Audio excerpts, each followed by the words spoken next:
Hey, welcome to a review and tutorial of SoStocked. SoStocked is an Amazon FBA inventory management software, and they also help you with forecasting your inventory. So that means that you're not going to go out of stock on Amazon, which is quite common. Done that myself many times, and you're not going to overstock, which I've also done many times myself. So Amazon FBA inventory management software can help you with that. SoStocked is software we're going to talk about today. In the description of the video, we're going to have a special offer for SoStocked, and I'm going to update it as offers might change in the future.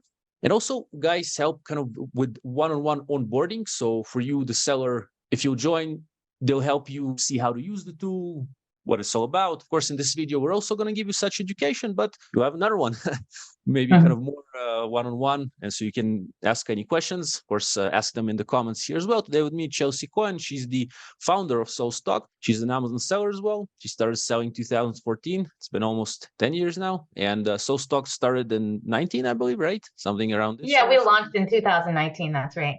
So yeah, I'm happy to have you here with us. Also, by the way, SoStocked now is part of Carbon6. Carbon6 is sort of an aggregator of Amazon software. I'm going to have also videos about Carbon6 in the description. All the other tools are mentioned there, so you can check it out as well. And Chelsea, welcome. How are you doing today? Yeah, thank you so much. It's good to be here. Glad to have you here with us. Well, can you tell us about yourself and kind of how you created the software, how it all happened? And then we're going to jump into the tutorial. Of course, timestamps are also available for our viewers in the description. Awesome. Yeah. So as you mentioned, I started selling 2014 and was looking for a solution because I was losing money by stocking out or placing bad inventory orders and storage fees. Looked for a solution, set up a spreadsheet. It started to become, another full-time job to just manage all of that, and couldn't find a software that really worked the right way. There were missing things like, there was no warehouse inventory accounted for, there was no marketing accounted for, all these different things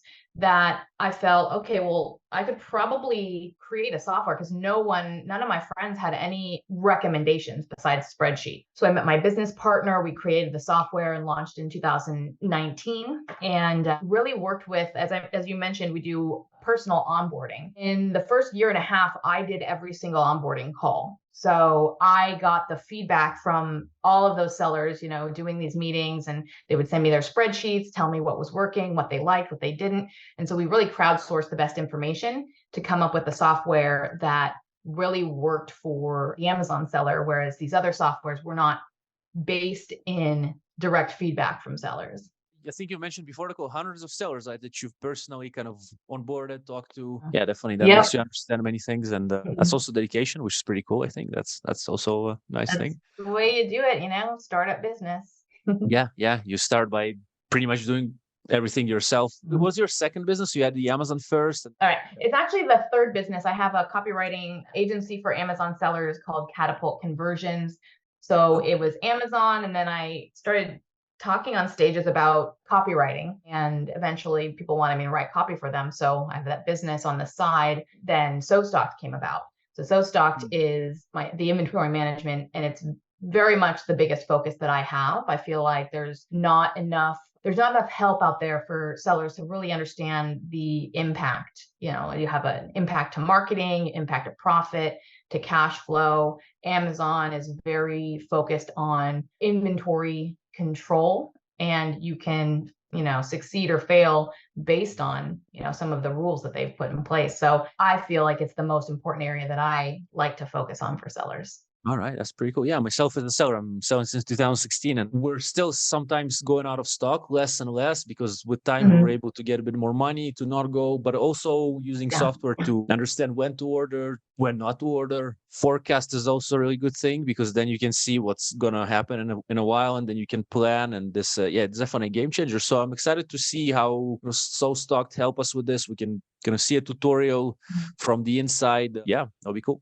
Awesome. Yeah, I'm happy to jump in. If you're ready for me, I can share the screen. So let me know if you can see my screen. Yeah, can see it clearly. So we usually start out in the forecasting dashboard. One of the things that we've done is it's not just a tool. We like to teach about best practices. What are the most important things that you should know about the best practices for inventory software or inventory management in general? So we start always with the velocity. And so you have a couple of different ways to look at velocity, because some products will have consistent sales throughout the year. Some will be very seasonal. Some you have no data because you're just launching. So you have to be able to, in the tool, account for every single type of product or situation. And so that's what we do with our velocity, is we look at what is the daily sales average.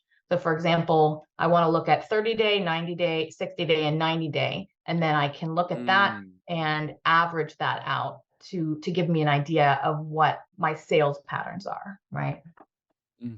Interesting. You have the ability to do a manual velocity. So if you're launching a product, you want to start at 10 units a day.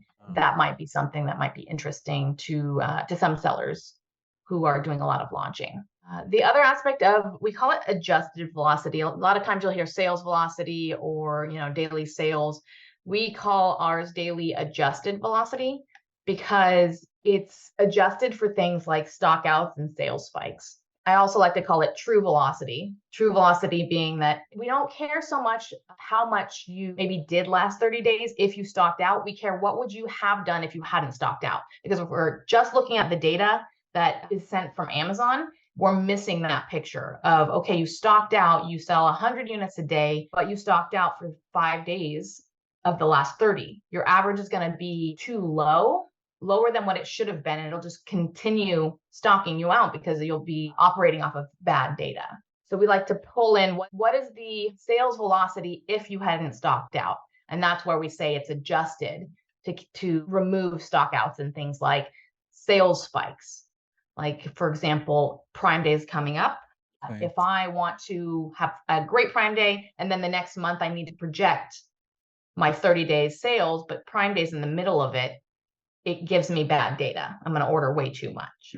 So that's where we apply adjusted velocity. But then I see you can turn it on as well. Can you? Because I see, for example, there's sales, on the left, on the trend part, if you close it, you close this part, there's sales spikes.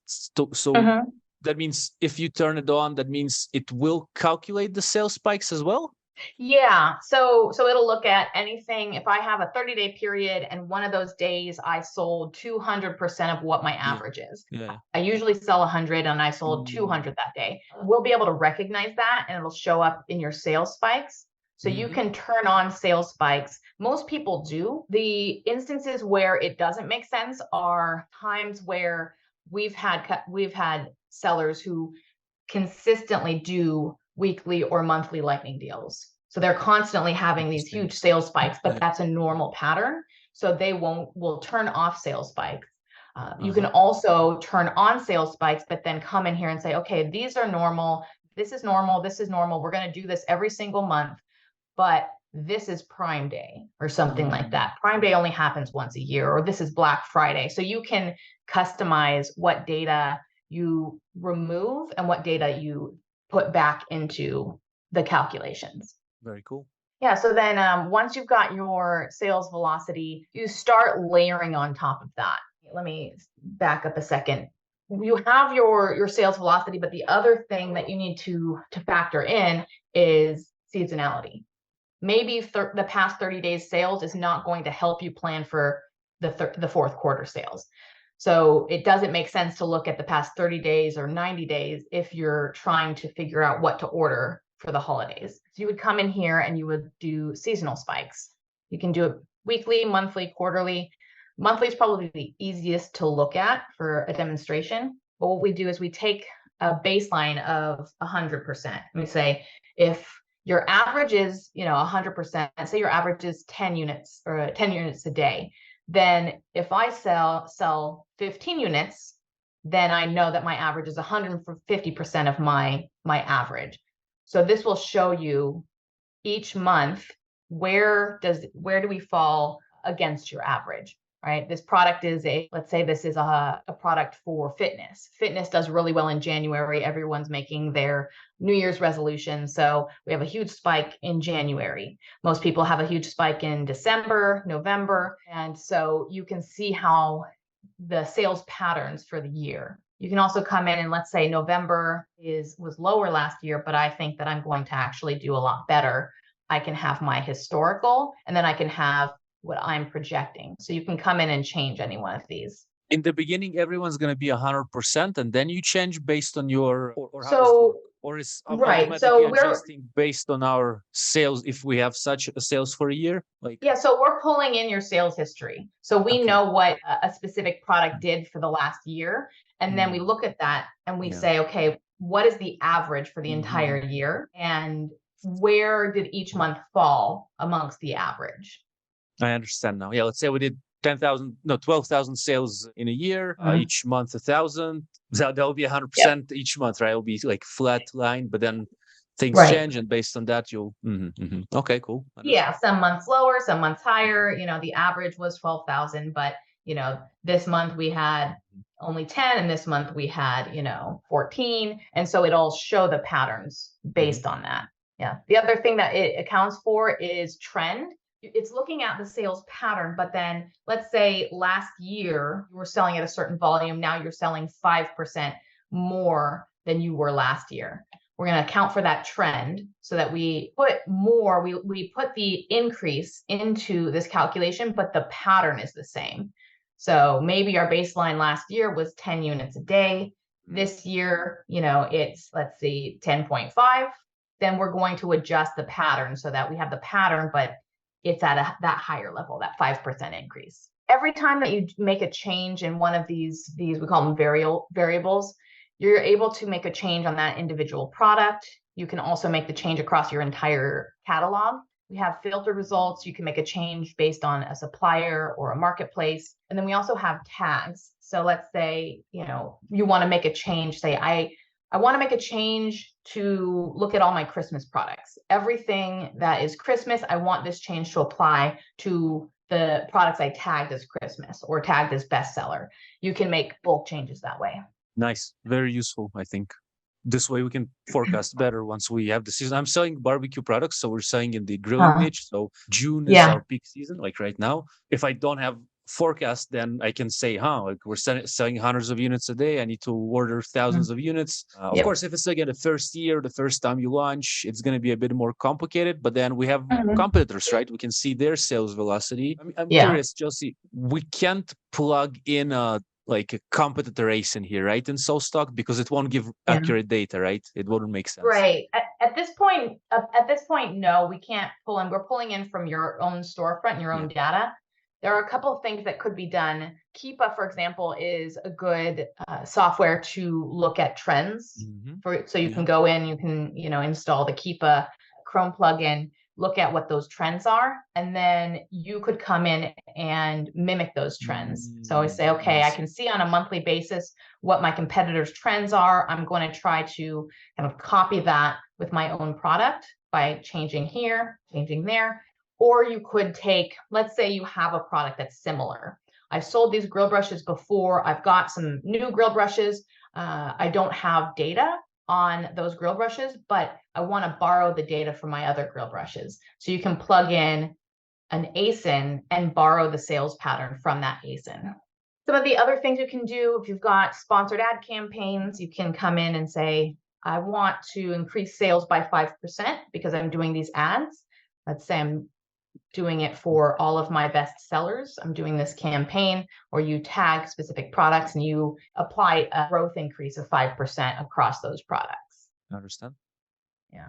And this is where we get into, because the problem that I had is talking to a lot of sellers, marketing and inventory don't tend to always communicate. That's where, the best practices come in. Marketing, you should be sending data to inventory. Inventory should be sending data to marketing. And that's a lot of what we help to set up is what are those reports that need to be sent back and forth. Other things like we've got Prime Day coming up. We call this feature the lightning deals feature, but it can apply to any sort of sales campaigns, lightning deals, email campaigns, influencer, Prime Day. And here we have a Prime Day deal where we say, I think I'm going to sell 500 units over Prime Day. We applied it here, and then we see that it's actually going to stock us out. So we can make decisions in advance. We say, okay, well, I really need to send inventory in. I need to send inventory in on a rush. So I'm going to change my orders based on that. We have 15 days to send inventory and we don't have enough inventory to be sent there. So we have to, let's say, okay, instead, I'm going to rush my order and see if I can get it in faster by sending express shipments. So you can come in here and say, okay, well, what if I could get it in at 5 days? Apply that. And so it helps you to make decisions because you're using all of the data and you're not missing information, because inventory and marketing, if they're not communicating, could cause stockouts within their own the company itself.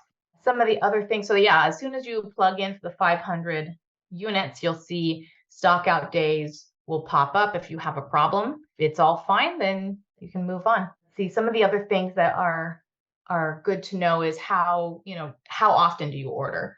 I order every 2 months, let's say. So this is going to tell me to place my order so that it's on a specific date, and so that it's enough inventory to get me through that time period. So does it tell us when to ship? It doesn't really say like ship now, or we just see the daily velocity. We see like by the dates when we're gonna go out of stock. So then we just think like, like I have 20 days right now. So, and the only way to get it, then I have the inventory ready and I have only 20 days. So I need to airship right. So it's gonna tell you set everything up, and based on what you've set up, it'll tell you when to order or when to transfer. You'll set in the system, let's say my supplier I send directly to FBA, or maybe I send to a warehouse. I need to know when to transfer from my warehouse. I need to know when to order. And those are two different things. We call it simultaneous forecasting. It's not just that I need to know when to order. I need to know when I have warehouse inventory so that I'm not placing an order, I'm placing a transfer. So we need to look at all of those different factors. The settings that you use will tell you what to do. So we have, let's say, a warehouse, and we're looking at when do we order? When are we going to run out of inventory at the FBA and at the warehouse? And when do we need to just transfer inventory? This one is called the transfer schedule. A lot of people like to use the as needed feature. So instead of selecting, every 2 weeks to transfer, they say, I want to transfer when I need to transfer based on certain rules. So we like to set in days, because you could say 300 units. And let's say for you in June, 300 units might be 2 days worth of inventory. And then, in winter, 2 days might be, or 300 units might be 2 weeks of inventory. So if you use in days, we're looking at the timeline. We have a timeline here. So we can see how many units you need to get you through that specific number of days. Oh, cool. Yeah. So we would use in days, and we would set a minimum and a maximum. I never want to go below 30 units or 30 days of inventory, because if I go below 30, there's going to be a potential that I stock out. Amazon also doesn't like when you go below a certain amount of inventory, because they're spreading your inventory across the country. So they want to have inventory in all the different areas to meet 2-day shipping. So you would set a buffer stock, which is just a minimum, never go below, and then a maximum. I want to always stay within 30 and 90 days. So I don't overstock, but then I don't stock out.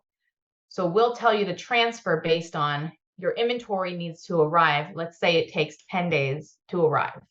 Then I need to send it 40 days before I stock out, so that it arrives 10 days of shipping.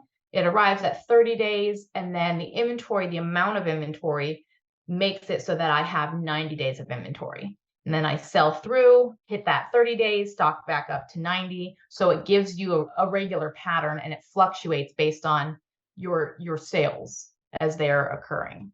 Oh, I understand. And warehouse buffer stock, that's if you have stuff in the warehouse, like if you want to kind of replenish your inventory in the warehouse, same kind of thing? Yeah. So you can have warehouse, you can keep more inventory at your warehouse than 30 days, but you can say, I also want to keep 30 days at my warehouse in case anything goes wrong. So a lot of people like to keep buffer stock at FBA and buffer stock at their warehouse.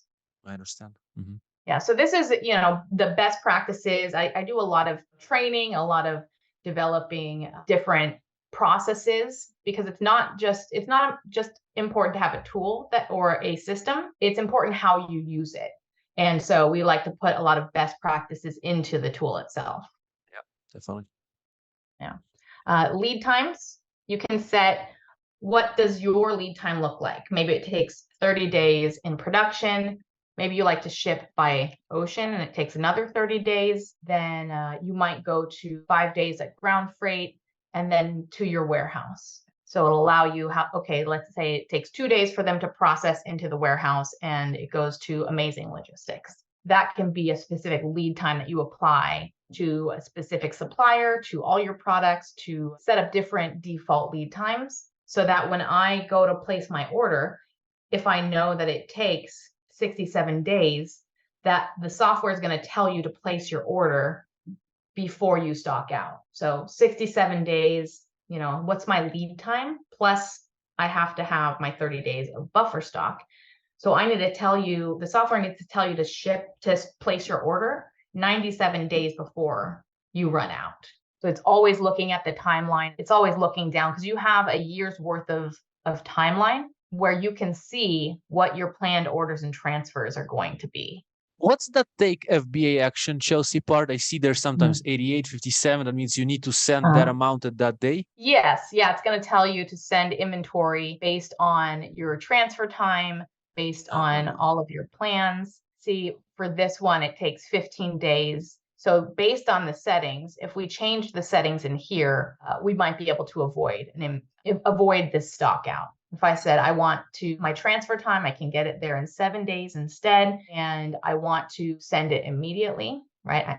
Send it as needed. It's going to shift things around so that we can potentially avoid this stock out by getting it there a little early, because you can see it ships here because we're shipping weekly every Monday. So as we identify these things, we can start to adjust to see, is it possible to avoid a stock out, which is something that the inventory team can help with, and then the marketing team can help with by, if I'm promoting a lot and I'm spending a lot on ads and I'm spending all this ad money, but it's going to lead into a stock out. Well, maybe you not spend as much on ads and we can avoid the stock out. So we have different processes and checklists to help for, when I identify an issue, what should all of my teams do?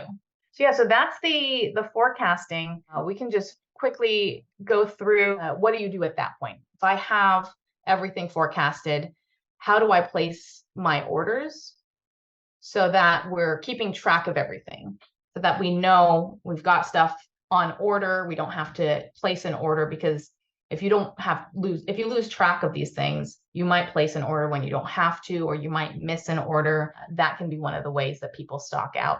So you have by supplier. I know that I have two things to order by supplier, and so I can click this button and it will create the purchase order. So it builds out this purchase order based on your lead time and based on what is needed in terms of every SKU that you have. So we have a 7-day lead time here. If this was a different lead time, it would reflect in this shipment. And then we have this going to a warehouse. So we create what we call a work order, which is a report that goes to your warehouse saying, this inventory is arriving, you should stock the inventory, or you should ship the inventory to Amazon, and it will build all of that out for you so that you have purchase order and a work order. Whoops. Let's jump on over to one that's already been created. And then you'll have a list of all of your purchase orders, all of the items that are currently in your purchase orders. So do you send it to the supplier, or what do you mean a purchase order? Sort of, does it automatically go to the supplier? Is it all interconnected, or just for yourself to understand what you've? Yeah. Let's say we need to order 500 grill brushes. By doing that, is it connected with the supplier somehow, or how does it work? Right. So you've got, let's say, a purchase order or a work order. These are being created to send emails. So you've got an email that will have the purchase order already connected. It will have the email already populated for that supplier. And then when I go to send the purchase order, I have an email template that attaches the purchase order that I can then email directly to my supplier, or that I can send to my warehouse. Yeah, and we're almost done. We'll go through the next couple sections quickly. Our order tracker. we have broken down into different phases. So in production, en route, is it going by ocean? If it was going by air, it would show a little plane. We know this is going to a warehouse because we have the warehouse symbol. If it was going directly to Amazon, we'd have the Amazon symbol. We see what's currently checking in, and then what's checking in at FBA. So this will help you to organize things. You can do custom filters where you say, I only want to see everything from a specific supplier. Let's see. For example, this will show us everything from 1, 2, 3 supplier. And so it'll filter, and you can make a special view where you click on one of these dashboards, and it shows you based on the filters that you set. Do we have to move the cards manually, or it automatically like changes based on what's going on? Right. So it's based on your lead time. So it will change automatically. You can come in and change it manually. Let's say you have a delay. You can change it manually, or you can just come in here and say, I have a shipment delay. It's delayed by 10 days and it's stuck in production. And then, or you can even change the date to say it's going to arrive by the 23rd now because it's stuck in production. Okay, pretty cool. And then lastly, all of our tracking. So we set up different dashboards. We have default dashboards, but again, just like with our other dashboards on the other pages, you can add filters. Let's say, I want to know everything that's selling less than 5 units a day. And you can pull up all of those ASINs so that you see, okay, these are the products that are selling less than 5 units a day. We should probably liquidate them, for example. And we actually have that as a default, a liquidation report. Or how many times did I run out of stock? And how much did that cost me? This is how much I lost in sales because I ran out of stock. And this was the biggest problem here. So I have to figure out why I ran out of stock. And we have a stock out assessment checklist that can be used to ask questions. It'll present all of the reasons why someone might run out of stock, whether it's supplier problems, shipping problems, Amazon check-in problems, and some tips on what to do to fix that so it doesn't happen in the future. One of the features that we recently added is our stock out fees report. And some people have more problems with this than others. But we looked at all of the fees that Amazon has for storage, and especially recently as they've added aged inventory fees, which can get really expensive. And we look at your inventory based on those fees and see how much are you going to spend this month and how much are you going to spend over the next year if you don't change anything about your business, if you don't increase your sales. Yeah, I understand. Been there. Yeah. Unfortunately, when things have been sitting too long and Yep, exactly. So, so you this know, will it allow just us kind to of see brings how it to close light. we're getting to that, right? Like if maybe we're not really we have maybe, 55 products, let's I don't know, 55, like 10 or something, 12. But still, like even if that amount, you can easily lose track of things. And so it will tell you pretty much when your higher fees are coming in. You can see product by product. That's important. Yeah. Yeah, exactly. Like you can see 180 days, we start being charged on top of our normal fees. We start being charged. Amazon has created new rules to charge you. The first time they charge you is 180 days, and it's 50 cents per cubic foot. And every 30 days, the rate increases to the point of, $3.80 per cubic foot, $4, and that sort of thing. So it gets more and more expensive. So if you know what products are going to be charged, you can come in and say, okay, I'm just going to sell it. I'm going to create a lightning deal or drop my price or whatever I have to do. It's going to be more expensive for me to just continue to sell at the current rate than it is going to be for me to drop my price or do a 20% off coupon and sell it out. So yeah, so that's, like I said, you could customize all of these. We have a lot of different data points, a lot of different filters that can be used. This is our dashboard feature. And I think that's about wraps up for the presentation, unless you have other questions that you want to pose. Yeah, I wanted to ask the vendors part. Vendors are warehouses, I believe, right? Warehouses or suppliers. And that helps to keep track of all the different vendors, all the different information about them. who's your primary contact? What's the warehouse address? Which marketplaces do they serve? So if I have a warehouse and I am selling in multiple different countries, I don't want to have this warehouse have inventory that counts for Australia, for example. If I turn this off, we're going to look at the warehouse and say, the warehouse inventory here will only serve these three countries. If I have warehouse inventory in the US, I don't want to count that as available for Europe, for I example. understand. So I it's just understand. different customization. We're able to pull a lot of this in from Seller Central when you can connect your storefront, and then anything else can be just added here, a vendor or a lead time, and has a lot of ability to customize. Pretty cool. I'll remind our viewers that we have a special offer for SoStocked in the description. That's going to be always updated. And for those maybe that are finding it a bit, maybe it's new to them, or maybe they've been using another tool and they're like, "Huh, that's interesting," but I'm still not sure. I'll remind that also there's this onboarding where everything will be explained step by step. And Chelsea, before we wrap it up, can we touch on the pricing of SoStocked, please, to understand how much is it? How much is it for a smaller seller? How much is it for those bigger sellers? Is it? I believe it's based on an order amount, right? Maybe we can look at the pricing page.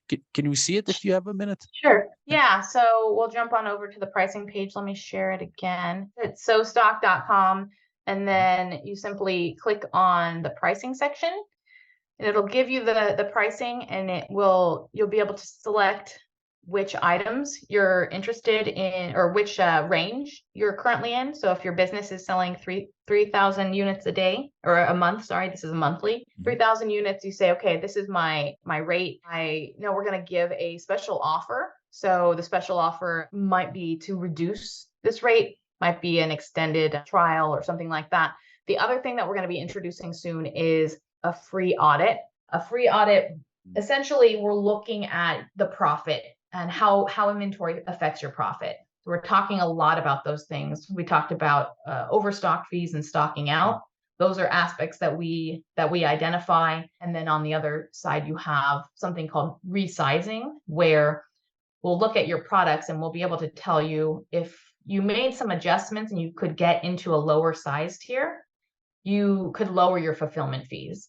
So we're always looking at inventory and supply chain from the perspective of how to improve your profit, improve your cash flow, and increase the ability to scale up. Because like you mentioned, if you are low on cash flow or your profit is smaller than it maybe could be, then you're not able to purchase the inventory that you want to for what you're currently selling, let alone be able to launch new products. So inventory has a lot to do with being able to scale. Pretty cool. So yeah, there's also the option to pay annually, monthly. People can choose, and again, based on the amount of orders, people can see exactly. We can even, I guess, enter manually the order amount, or click on these little squares that just have it kind of like kind of ready. So then, okay. Exactly. So it adjusts. Pretty cool. So again, we're going to have the best offer in the description. If anyone has any more questions, ask freely, like 100%. And I believe, of course, people get the free audit. No, sorry, not the free audit, the one-on-one onboarding once they invest in the tool, right? Which makes sense, right? They invest and then they get the email. There's going to be like people that will understand how to get it, this free onboarding. Exactly. Yeah, you'll be able to do your first initial setup steps, connect your account, and a couple of other things, book your onboarding call, and then we'll also be able to help to look at your business from a profit perspective, because our objective is be able to increase your investment. So if you're investing in a software, we should be able to not only make your life easier, save you time, which is one of those things that's hard to quantify. Oh, I saved, it used to take me 20 hours. Now it takes me 5 hours, which is great. But can we also save you money so that it's worth more to have a software like this than it is to be paying for it? I understand what you mean. Yeah, that's a great attitude. To sellers are happy to pay. You know what I mean? Like they're growing. So pretty cool. Well, awesome. Then again, we're going to have the best offer for SoStocked in the description. Check it out. I'm going to keep it updated based on what the guys are offering. And there's going to be an affiliating, by the way. It means that if you ever do business with SoStocked, I'm going to get a little commission from that. No extra cost to you, but actually I'm able to get some good offers since I'm an affiliate. So thank you for the support. And Chelsea, thank you for today. Thank you for your time. I really appreciate it. And all the viewers, thank you as well.